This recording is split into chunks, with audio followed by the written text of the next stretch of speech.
You'll recall that the first step of the positive case I offered for the resurrection of Jesus as an historical event was that the majority of New Testament critics today accept the historicity of the empty tomb, the post-mortem appearances, and the origin of the disciples' belief in Jesus' resurrection. And I described the revolution that has taken place in resurrection studies over the last half century.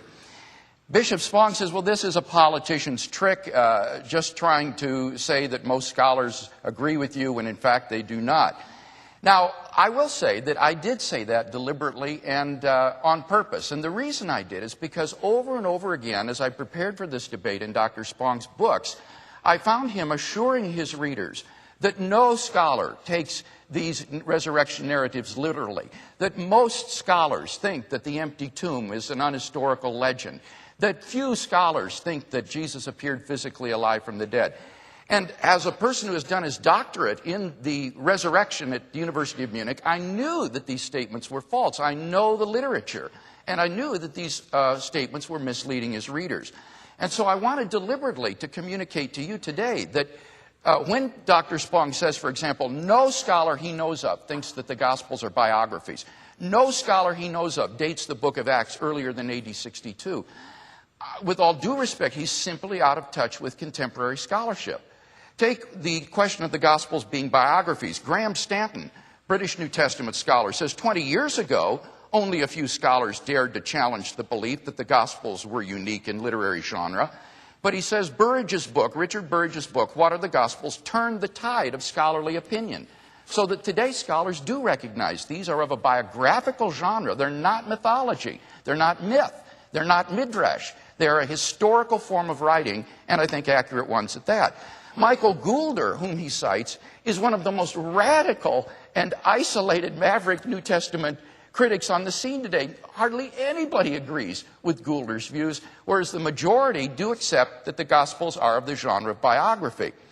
Also, with regard to the resurrection, my colleague Gary Habermas has recently completed a survey of over 1,400 articles published over the last 25 years on the resurrection.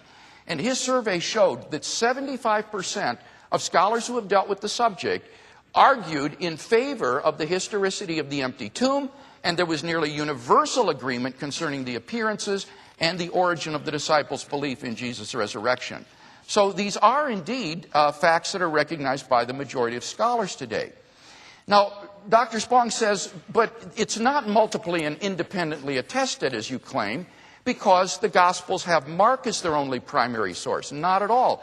As I argued, the non-Matthean vocabulary in the Gospel of Matthew shows that Matthew is using an additional source besides Mark.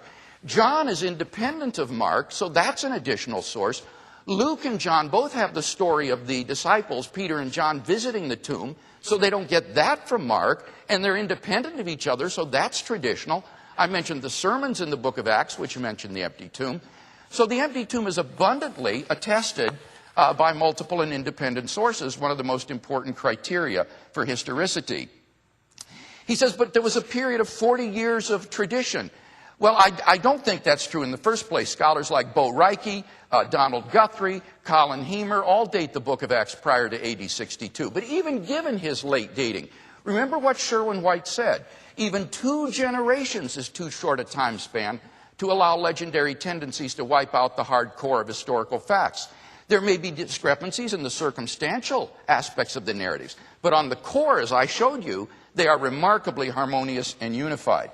And remember, we're not talking about a 40-year gap. Mark's source for the Passion goes back to within 7 years of the crucifixion. Paul's information in 1 Corinthians 15 goes back to within 5 years of the crucifixion. This makes the window of opportunity for the accrual of legend to be virtually impossible. So I think we have good grounds for affirming these facts.